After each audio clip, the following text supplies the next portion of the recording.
भारत माता की। भारत माता की। भारत माता की।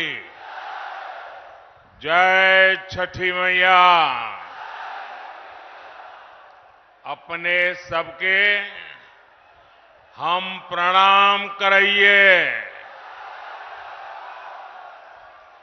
मैं बिहार और मगध की धरती को प्रणाम करता हूं। मगध की इस महान धरती में चंद्रगुप्त मौर्य का शौर्य है, आचार्य चाणक्य की बौद्धिक क्षमता है और इसमें देश को दिशा देने का अद्भुत सामर्थ्य है। ये क्षेत्र बिहार के पहले मुख्यमंत्री, बिहार केसरी श्री कृष्ण बाबू की जन्मभूमि भी है। नवादा लोकनायक जयप्रकाश नारायण जी की भी कर्मभूमि है। मैं इन सभी महान विभूतियों को आदरपूर्वक नमन करता हूं। साथियों, नवादा ने हमेशा भाजपा को, एनडीए को अपना भरपूर प्यार और भरपूर आशीर्वाद दिया है और मैं देख रहा हूं आज भी आपका ये उत्साह, ये प्यार, ये साफ साफ बता रहा है कि नवादा के साथ साथ पूरे बिहार में एनडीए का परचम लहराने जा रहा है। मैं अभी बैठे बैठे नीतीश जी से, हमारे सम्राट जी से बात कर रहा था। मैंने कहा, भाई सभा का समय क्या दिया है, क्योंकि हुजूम का हुजूम अभी आ ही रहा है। ये दोनों गेट पे मैं देख रहा हूं, यानी एक प्रकार से पूरा प्रवाह चल रहा है। ये अद्भुत नजारा है। साथियों, बीते 10 वर्षों में देश ने जिन ऊंचाइयों को छुआ है, देश में विकास के जो काम हुए हैं, एनडीए को मिल रहे विशाल जन समर्थन में उसकी झलक दिख रही है। इसलिए आज पूरा देश कह रहा है, फिर एक बार, फिर एक बार, फिर एक बार। आज पूरा बिहार कह रहा है, फिर एक बार। साथियों, आपको याद होगा, लाल किले से मैंने कहा था, यही समय है, सही समय है। भारत के इतिहास में कई शताब्दियों के इंतजार के बाद ये समय आया है। ये वो समय है जब हम मिलकर काम करें तो भारत विकसित हो सकता है। भारत अपनी गरीबी दूर कर सकता है। हमें इस मौके को गंवाना नहीं है और इसलिए 24 का ये चुनाव बहुत अहम हो गया है। बीते 10 वर्षों में बिहार के लोगों ने देश हित में लिए गए अनेक बड़े निर्णय देखे हैं। आज भारत में, बिहार में आधुनिक इंफ्रास्ट्रक्चर बन रहा है। आज बिहार में आधुनिक एक्सप्रेस वे बन रहे हैं। रेलवे स्टेशनों का आधुनिकीकरण हो रहा है। वंदे भारत जैसी ट्रेनें बढ़ रही हैं।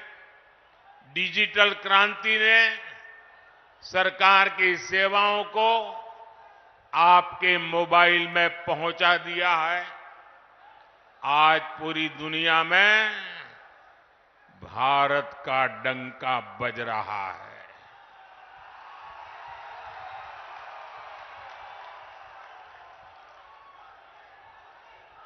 आप मेरी बात से सहमत हैं?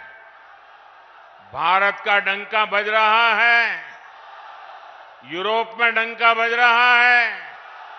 ऑस्ट्रेलिया में डंका बज रहा है। न्यूजीलैंड में डंका बज रहा है। अफ्रीका में डंका बज रहा है। अमेरिका में डंका बज रहा है। कैसे? ये कैसे हो रहा है? कैसे हो रहा है? कैसे हो रहा है? आपने गलत जवाब दे दिया। ये मोदी के कारण नहीं हो रहा है। ये आपके एक वोट के कारण हो रहा है। आपके उस वोट की ताकत है जिसने देश को मजबूत सरकार दी और उसके कारण देश मजबूत कदम उठा रहा है। मुझे विश्वास है बिहार की ये महान धरती विकसित भारत के संकल्प को पूरा करने के लिए अपना भरपूर आशीर्वाद देगी। साथियों, मोदी देश से गरीबी खत्म करने के मिशन में जुटा है। मैं भी आप ही की तरह गरीबी को जीकर यहां आया हूं। मैं कभी भूल नहीं सकता कि 2014 के पहले देश में क्या स्थिति थी। करोड़ों देशवासी कच्चे घरों में रहने को मजबूर थे या बेघर थे। देश के गांवों में ज्यादातर लोग खुले में शौच जाने के लिए मजबूर थे। गरीबों के पास न गैस कनेक्शन था, न नल से जल आता था। गरीब का राशन बिचौलिए खा जाते थे। अस्पताल में इलाज के लिए गरीब को दर दर भटकना पड़ता था। साथियों, गरीब का बेटा मोदी गरीब का सेवक है। मैं जब तक देश के हर भाई बहन की गरीबी दूर नहीं कर लूंगा, चैन से नहीं बैठूंगा।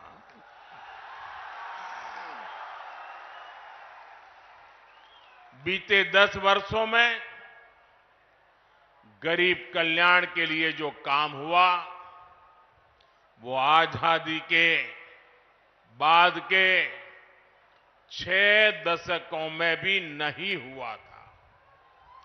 इसी का नतीजा है कि 10 वर्षों में 25 करोड़ लोग गरीबी से बाहर आए हैं।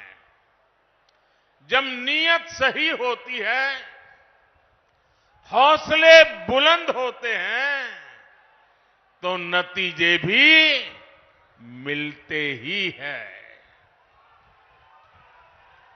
और साथियों, अगर मैं आपको ही पूछूंगा तो आप इस सरकार के अनगिनत काम बता देंगे। हर इलाके का लोग बोलेंगे, हाँ हमारे यहां ये हुआ। हर परिवार कहेगा, हाँ हमारे यहां ये हुआ। 10 साल में इतना काम, इतना तेजी से काम पहले कभी किसी ने कल्पना नहीं की थी। उतनी तेजी से आज काम हो रहा है। लेकिन भाइयों बहनों, आपको लगता होगा साबित सर्वे वाले कहते हैं कि भाई इस बार तो 400 पार पक्का है। सारे अखबार वाले लिखते हैं 400 पार पक्का है। सब लोग कहता है कि भाई एनडीए का जय जयकार है। फिर लोग कहते हैं अरे इतना सारा हो रहा है, मोदी इतनी मेहनत क्यों कर रहा है? भाइयों बहनों, चुनाव तो आपने जिताना तय कर लिया है।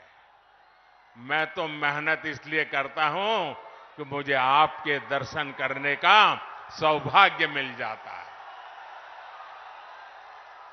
अपनों से मिलने का आनंद होता है।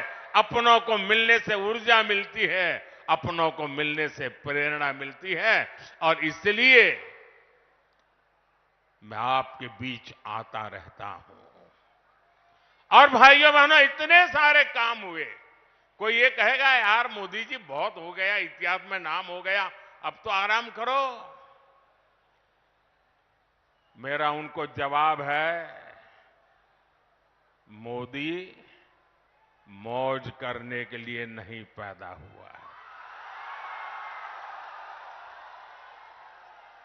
मोदी मेहनत करने के लिए ही जन्मा है,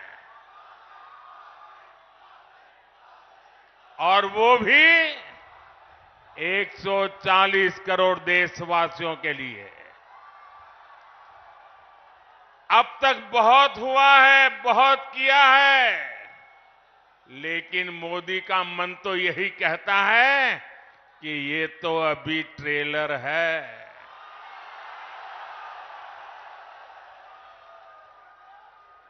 इतने से हमें रुकना नहीं है।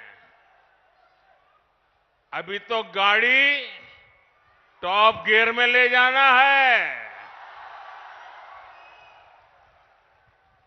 अभी तो रनवे पर है, नई ऊंचाइयों को पार करना है। अभी तो बहुत कुछ करना है। हमें देश को, बिहार को नई ऊंचाई पर लेकर जाना है। साथियों, बिहार और नवादा की हमारी माताओं बहनों को लंबे समय तक जंगल राज के अंधेरे में अपना जीवन गुजारना पड़ा है। बिहार में एक वो भी समय था जब हमारी बहन बेटियों को सड़क पर निकलने से डर लगता था। नीतीश बाबू के प्रयासों से, हमारे सुशील मोदी जी के अथक प्रयासों से बिहार इस जंगल राज से बाहर निकला। अभी नीतीश जी विस्तार से बता रहे थे कि जंगल राज के समय शिक्षा की, स्वास्थ्य की, अन्य सुविधाओं की कैसी हालत थी। नीतीश जी के नेतृत्व में बिहार उन परिस्थितियों से बाहर निकला है। अब हर बहन के पास उसके इस भाई की मोदी की गारंटी भी है। आज 12 करोड़ घरों में बने इज्जत घर महिलाओं के सम्मान की गारंटी है। आज बिहार में करीब 1.25 करोड़ उज्ज्वला सिलेंडर धुएं से आजादी की गारंटी है। अकेले नवादा में ही 2 लाख से ज्यादा उज्ज्वला कनेक्शन है। बिहार के गरीबों को मिले 37 लाख पीएम आवास, महिलाओं की सुरक्षा और सुविधा की गारंटी है। बिहार के 8.5 करोड़ लोगों को मिल रहा मुफ्त राशन इस बात की गारंटी है कि किसी मां की संतान भूखे पेट नहीं सोएगी। इतना ही नहीं, तीसरे कार्यकाल में अभी तो मोदी की कई और गारंटी आने वाली है। अब मोदी की गारंटी है कि गांवों की 3 करोड़ बहनों को लखपति दीदी बनाएंगे। अब मोदी की गारंटी गांव और गरीब परिवार की बहनों को ड्रोन पायलट बनाने की है। मोदी ने पीएम सूर्यघर मुफ्त बिजली योजना भी शुरू की है ताकि गरीबों का बिजली का बिल, मध्यम वर्ग का बिजली का बिल 0 हो जाए, शून्य हो जाए। लेकिन साथियों, मोदी की ये गारंटियां कांग्रेस, आरजेडी वाले, इंडी गठबंधन वालों को परेशान कर रही है, उनको पसंद नहीं आ रही है। इंडी गठबंधन के एक बहुत बड़े नेता ने कहा कि मोदी जी आपको जो गारंटी देता है उस पर बैन लगना चाहिए। अरे इतने डर गए हो क्या? अरे मोदी की गारंटी से घबरा रहे हो क्या? ये लोग कहते हैं और कानून को जानकर कह रहे हैं कि मोदी का गारंटी देना ही गैर कानूनी है। मेरे देशवासी, आप ही देश के मालिक हैं, आप मुझे बताइए, क्या मोदी गैर कानूनी काम कर रहा है? क्या गारंटी देना गैर कानूनी है? क्या मैं मेरे देशवासियों को मेहनत करने की गारंटी देता हूं तो क्या मैं गुनाह करता हूं? मैं मेरे देशवासियों को यह कहूं कि मैं 24 घंटे काम करूंगा तो क्या ये गुनाह है? मोदी गारंटी देता है, उसको भी उन्होंने गुनाह बना दिया।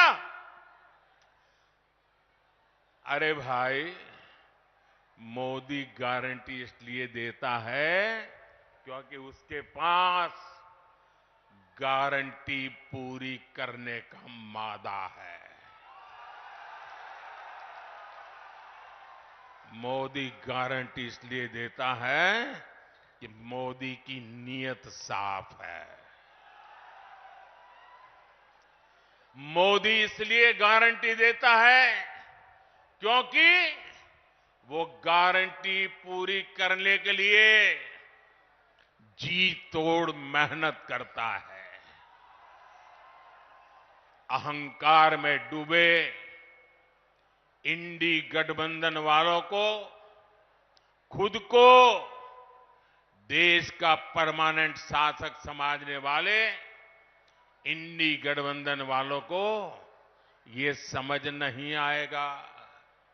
साथियों, चुनाव में झूठ बोलना, झूठ बोलकर वोट लेना इंडी गठबंधन वालों की पहचान यही है। इसलिए ये मोदी की गारंटी उसे भी रोकना चाहते हैं। ये भूल रहे हैं कि मोदी की गारंटी यानी गारंटी पूरा होने की गारंटी।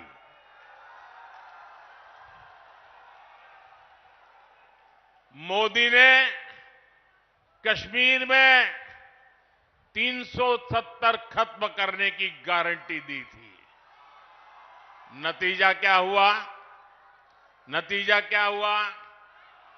370 गई कि नहीं गई? गई कि नहीं गई? ये बाबा साहब आंबेडकर के संविधान की बातें करते हैं, लेकिन ये इंडी गठबंधन वाले जवाब दें। इतने साल आपने राज किया, संविधान के नाम में गीत गाते रहते हो, लेकिन आपने जम्मू कश्मीर में बाबा साहब आंबेडकर का संविधान लागू नहीं होने दिया था। ये मोदी है जो बाबा साहब आंबेडकर के संविधान को जम्मू कश्मीर की धरती पर भी ले गया, इतने सालों के बाद ले गया। और आप कमाल देखिए, कांग्रेस के राष्ट्रीय अध्यक्ष, छोटा पद नहीं है, उन्होंने अभी भाषण किया। उन्होंने ये कहा, और वो कहीं शायद राजस्थान में बोल रहे थे, उन्होंने कहा कि भाई ये राजस्थान में आकर के 370 का क्या लेना देना, मोदी यहां आकर के 370 की बात क्यों करता है। ये सुनकर के मुझे बहुत शर्म आई दोस्तों। क्या जम्मू कश्मीर हमारा है कि नहीं है? जम्मू कश्मीर हमारा है कि नहीं है? कांग्रेस समझ ले, सुन ले, इसी कश्मीर की रक्षा के लिए मेरे बिहार के अनेक नौजवानों ने मातृभूमि के लिए सबसे बड़ा बलिदान दिया है। कितने ही वीर जवान तिरंगे में लपट करके लौटे हैं कश्मीर को बचाने के लिए।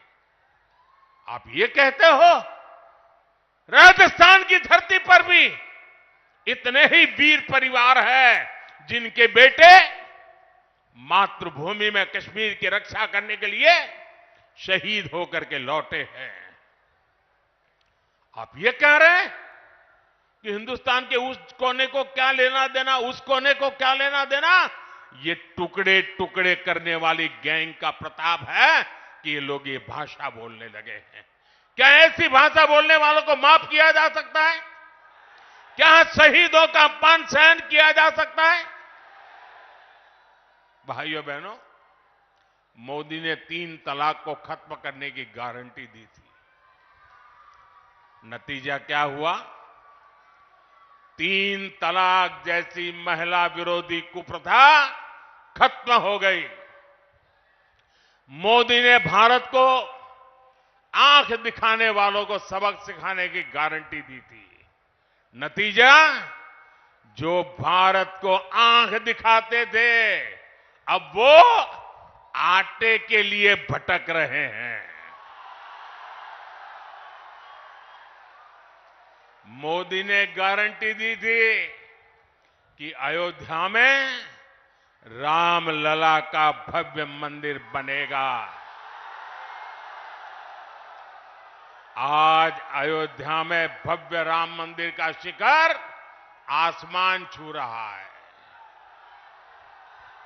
जो 500 वर्षों में नहीं हो पाया, जिस राम मंदिर के निर्माण को रोकने की कांग्रेस और आरजेडी ने बरसों तक कोशिश की, वो राम मंदिर बनकर तैयार हो गया।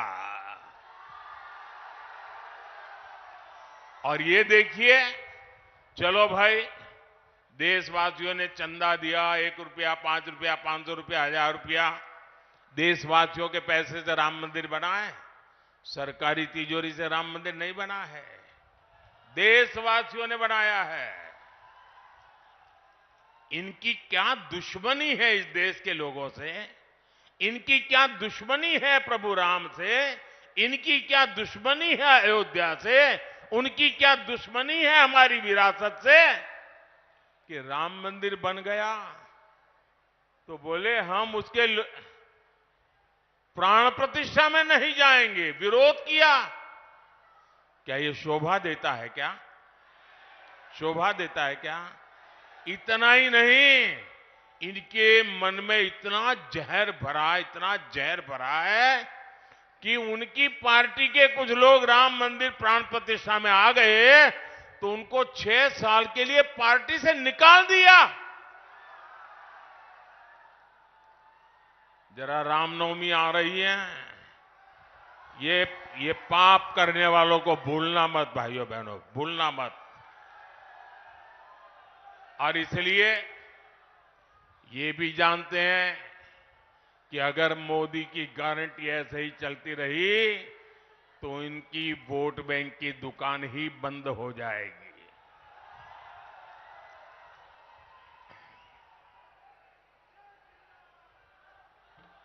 और इसलिए ये लोग मोदी की गारंटी का विरोध कर रहे हैं। साथियों, इंडी गठबंधन के पास न विजन है न विश्वसनीयता है। दिल्ली में जो लोग एक साथ खड़े होते हैं, अलग अलग राज्यों में वही एक दूसरे को गाली देते हैं। यहां बिहार में तो गजब हाल चल रहा है। यहां इंडी गठबंधन एक उम्मीदवार खड़ा करता है तो दूसरा नेता कहता है कि असली उम्मीदवार वो है। यहां आपस में ही सिर फुटबल मची है। ये मजबूरी में साथ आए लोग हैं और इनकी मजबूरी का एक ही नाम है सत्ता का स्वार्थ। इंडी गठबंधन यानी भ्रष्टाचारियों का ठिकाना। इंडी गठबंधन यानी देश विरोधी नफरती ताकतों का ठिकाना। आप इनके बयान देख लीजिए। इंडी गठबंधन वाले सनातन धर्म को समाप्त करने की बात करते हैं। इंडी गठबंधन वाले भारत के एक और विभाजन करने की बात करते हैं। कांग्रेस पार्टी के नेता खुलेआम बयान दे रहे हैं कि वो दक्षिण भारत को अलग कर देंगे। 2 दिन पहले कांग्रेस ने जो अपना घोषणा पत्र जारी किया है उसमें भी मुस्लिम लीग के विचारों की छाप है। कांग्रेस ने घोषणा पत्र नहीं, तुष्टीकरण पत्र जारी किया है। साथियों, पूरे देश में चुनाव की हलचल बढ़ रही है, लेकिन ऐसा चुनाव है जिसमें विपक्ष के लोग गठबंधन बनाकर भ्रष्टाचारियों को छुड़ाने की रैली तो कर रहे हैं। और हालत देखिए, 2 खेमे, दोनों के विचार देख लीजिए। मैं कहता हूं भ्रष्टाचार हटाओ, वो कहते हैं भ्रष्टाचारी बचाओ। आप मुझे बताइए, देश तोड़ने की बात करने वाले भ्रष्टाचारियों का समर्थन करवाने वाले, सनातन धर्म को खात्मे की बात करने वाले, इन लोगों को बिहार माफ करेगा क्या? बिहार माफ करेगा क्या? कांग्रेस, आरजेडी आपका एक भी वोट पाने के हकदार नहीं है। इन लोगों को सत्ता और भ्रष्टाचार की लत लग चुकी है। सत्ता से दूर जाते ही ऐसे छटपटाने लगते हैं जैसे मछली को पानी से बाहर निकाल दिया गया हो। इसलिए इन्हें सत्ता से दूर रखना बहुत जरूरी है। साथियों, मुझे कल दिल्ली में कुछ लोग बता रहे थे, क्योंकि मैं देख रहा हूं कि ये इंडी गठबंधन इस चुनाव के मैदान में कहीं नजर नहीं आ रहा, उनके नेता नहीं आ रहे हैं। तो मैंने जरा पूछताछ की। मैंने कहा, भाई मामला क्या है? ठंडे पड़े हो? वैसे उनके एक नेता ने बयान भी कर दिया कि हमारे लोग बहुत सुस्त है, ठंडे हैं, कुछ करना नहीं चाहते। तो उन्होंने कहा कि इंडी गठबंधन के वरिष्ठ नेतागिरी में पिछले 15 दिन से बहुत तूफान चल रहा है। तो मैंने कहा, क्या तूफान चल रहा है भाई? बोले उनके एक नेता ने हट पकड़ करके बैठे हैं कि जब तक इंडी गठबंधन उन्हें प्रधानमंत्री का उम्मीदवार घोषित नहीं करेगा, वो एक भी चुनाव प्रचार में नहीं जाएंगे। अब ये हाल है उनका, वो बता नहीं पा रहे हैं उनका नेता कौन है। और वो अंदर अंदर लड़ रहे, और इंडी गठबंधन वाले कहते हैं कि भाई अभी नहीं, चुनाव नतीजे आने के बाद तय करेंगे। अब वो अड़ करके बैठ गए हैं और वो कहते हैं जब तक मुझे नेता घोषित नहीं करोगे मैं कोई रैली करने वाला नहीं हूं। अब ये समझा रहे हैं, पता नहीं समझ जाए नहीं समझ जाए, लेकिन ये हाल है उनका। साथियों, मैंने हमेशा कहा है 140 करोड़ देशवासी मेरा परिवार है, और ये सिर्फ शब्द नहीं है, मेरी भावना है। आपका सपना ही मेरा संकल्प है। नवादा के लोगों की आकांक्षाओं को पूरा करने के लिए भाजपा ने हमारे साथी मित्र विवेक ठाकुर जी को उम्मीदवार बनाया है। उनको दिया गया एक एक वोट मोदी को मजबूत करेगा। 19 अप्रैल को कमल छाप, उस पर दिया गया हर वोट विकसित भारत के संकल्प को मजबूत करेगा। आप यहां से जाकर नवादा के जन जन तक मेरा प्रणाम भी जरूर पहुंचाइएगा। मेरे साथ बोलिए भारत माता की, भारत माता की। बहुत बहुत धन्यवाद।